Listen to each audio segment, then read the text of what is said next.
Show you this area here. I stopped here for a little bit. This area is called Duluth, and it's basically just a large area that you can buy land and build on. You know, some big homes here. There's some areas where people bought properties and kind of stay in mobile homes, things like that. But I remember when I was young, um, I just left another job, but before that, I was in jail. I did about 5.5, actually 5 years and 8 months in jail. Was in there from 15 to 21, and during that time, I always did things to make money because my mom, she was a hard worker, very hard worker. I learned how to work from her. She was the one where I get a lot of my drive from because she worked three jobs, like day and night, driving for whatever, and I was at home, gang banging and being negative and tearing things up. Well, once I got out, it took me a while to for it to click for me to change, my frame of thinking. It took a while. It took me a while to realize that that energy that I was putting into game banging and doing all these wrong things, if I was to put that into working and building, then I would excel. That same amount of energy just transferred into put it into bettering myself, and once I get a family, bettering my family and providing more for everyone around me. And I did focus on that. And when I did, I got a job. My first job I got was at a computer recycling place. It was called SoCal Computer Recyclers. And there, my cousins are probably watching this too. There, my cousins worked there. My cousin and my brother worked there. My younger brother worked there. And the owner did not want to hire me because I had too many family members working there. So I went up to the owner and said, "Hey, um, I'll work a week for you for free." Now, mind you, I had a criminal background. I kept going to jobs, not getting hired. Another thing was is that when I was going to these jobs as for an interview, I was always afraid that they'll find out about my background. Always afraid they'll find out about my background. So there were jobs. I remember Lamps Plus job, and I was going for a forklift training because I watched the forklift video. Someone gave me the forklift license for some company, and I went for this forklift warehouse job. And they called me back for a second interview, and I literally did not go because I was like, they found out about my past, and I better not go because they found out about my past, and I did not go. So my past was holding me back in so many areas. So when I got this opportunity at SoCal Computer Recyclers, and I offered them, "I'll work a week for you for free, and then you determine if you want to hire me," I was excited, and he accepted. Right? So I worked a week for free, 7 days for free. The guy did not pay me. Right? So I worked that week for free, right? And then he hired me on after that, but he hired me on a part-time basis, whatever the minimum wage back then was. So I got out in 2001. So from 95 to 2001, I was in jail. I got out 2001, so it was around 2001. Whatever the minimum wage was in 2001, 2002, that's what I got paid at that time, right?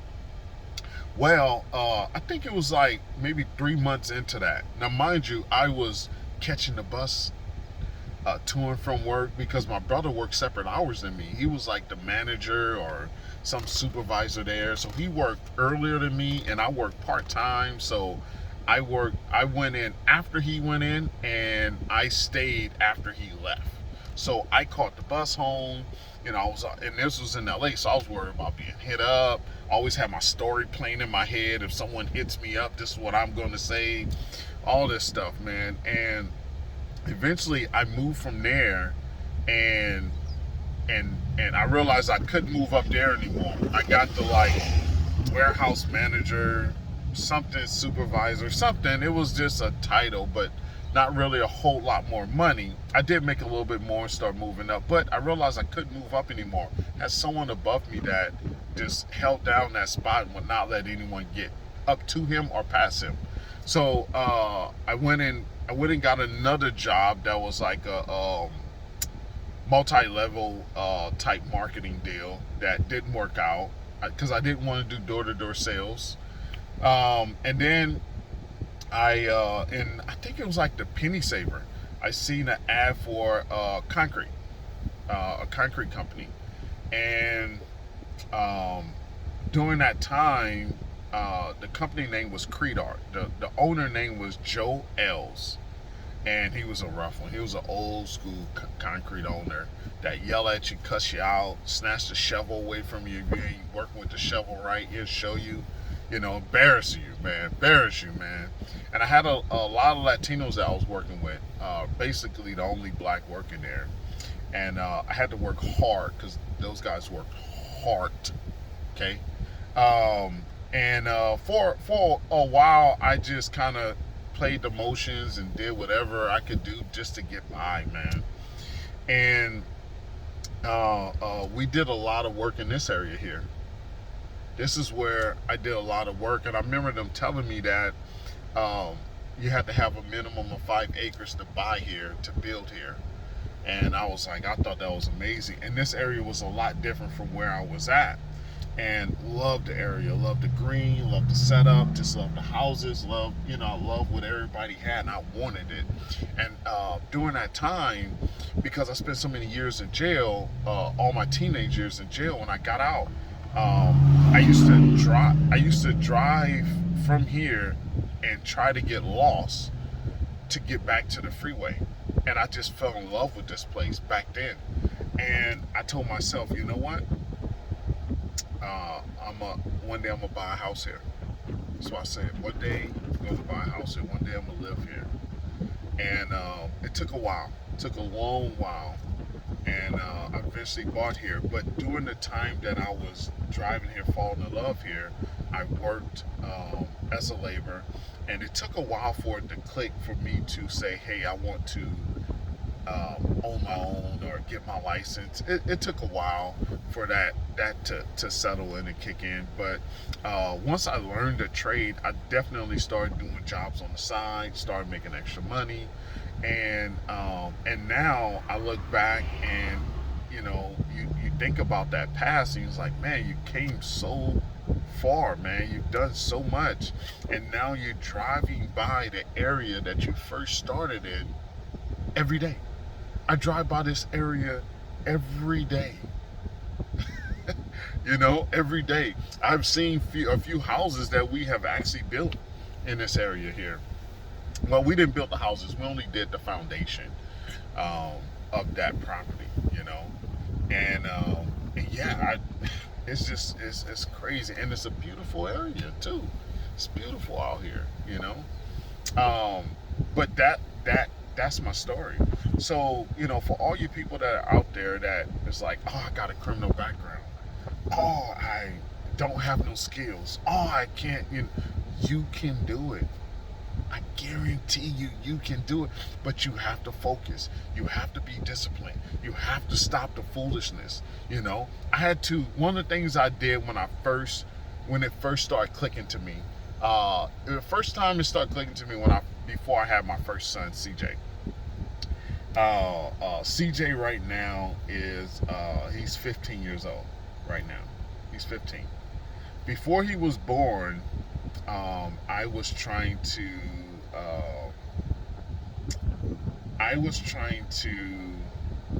get a job. I was trying to get a better job, and I had to I had long hair then. Okay, I had long hair, and I used to get it braided, right?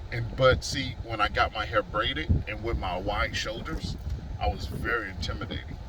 Very intimidating. Like, just look intimidating. So one of the things I did was I wanted a new image. I cut my hair off, and I haven't grown it back since then. But my hair was like way down here to my nipple. And but I cut my hair off because of the stereotypes, you know, and I wanted to get rid of that, and I wanted to build something from the ground up and give it its best shot, you know. And then plus I was tired of dealing with my damn hair, just tired of it, man. Always had to comb it, always had to maintain it, always had to do something to it, you know. So I got rid of it, man. It wasn't for me. So I cut it, and I was like, man, this is the change. This is where I'm going to change. So I literally tried to better myself after that. Everything I looked at it as if someone was paying me to learn. I didn't put a price to it. I didn't do it. And I always worked more than what I needed to. A lot of people used to rag on me for that. I even do it now. I work more than I need to, you know. But back then, a lot of people used to, oh man, he's not paying you overtime. Why are you working that? It's like, I'm just learning, you know. I'm just trying to learn something else, and that's how I always got ahead. I stayed back that little extra time to learn those things that others were trying to learn, but not putting in that 110% effort. Always stayed back, always stayed extra, always came in on Saturday, always came in on Sunday, you know, and and I got the knowledge. That way I can always exceed and excel and move forward. I was never worried about always being a laborer. Never, you know. Um, um, the only time I was worried about being a laborer is when it was hard for me to get out of that position, you know. That's why I tell that story on why I sold the truck that I have and don't drive a truck. Because when I had a truck, that truck kept me in the field. That truck stopped me from growing, because I did so much with that truck, and it was just crazy on the anchor that truck had on me, you know. And that's what it was, you know. And now I drive past this, and it's amazing. I'm in a different lifestyle, got a different feeling, different energy, and now I'm just here to tell you guys, like, this can be done. Do not think that you cannot do this. Do not think that you cannot go out there and build a company. But at the same time, you need to realize that it's going to be hard. It's going to require, it's going to require sacrifice. Guarantee you, sacrifice. Sacrifice. Spending time with your kids, napping, watching a movie. Like right now, it's Saturday, 1 o'clock in the afternoon. I could be home, I could be visiting my kids, I could be playing with them. Instead, I'm going to head in, put in some work. Why? Because we need it, right? Why? Because right now I need to build up more work in the pipeline. That's what I need to do right now. That's the sacrifice I need to take right now. And I need to put it in, and I need to make it happen. Because it's not going to last forever. See, that's how I look at a lot of things. I look at it like, okay, so what do I need to do right now to turn things around? What do I need to do right now to fix this? What do I need to do right now to change this? And I look at it and I say, okay, so what is the extreme of that? Okay, the extreme of it is that I will work until I fall asleep at my desk, and then I'll get up and be tired and go home, fall asleep. Is that the worst? Okay, what is the worst? You look at the worst of it and say, okay, so if I get to the worst, how long would I have to do that? And you'll find out that you only have to do it for 2 weeks, a month, 3 months at the most.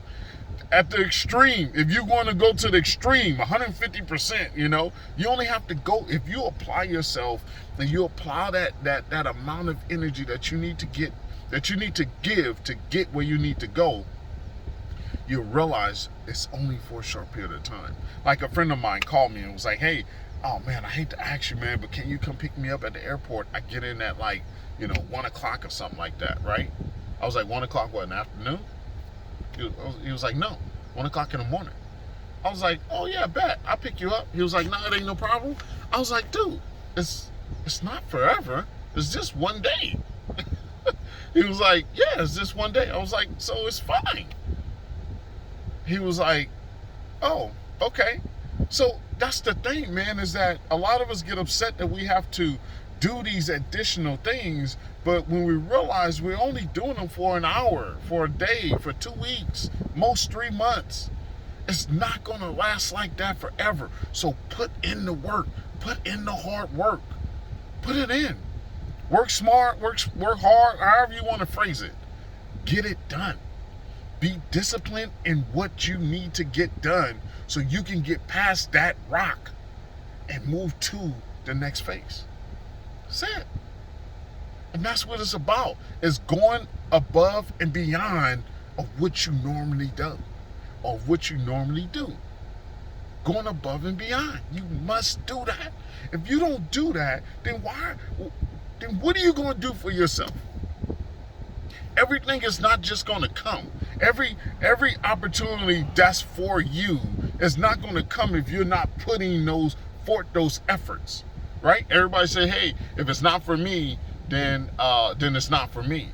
But a lot of times it's not for you because you're not putting in the work to receive it.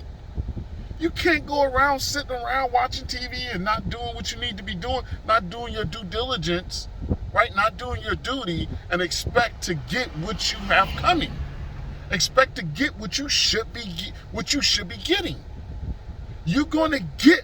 That's the thing, man. There's so many people out here that's like, oh, Ty, I didn't get that because that job wasn't for me. What? What do you mean you didn't get it because the job wasn't for you? Yeah, that's why I didn't get it. Well, did you do this?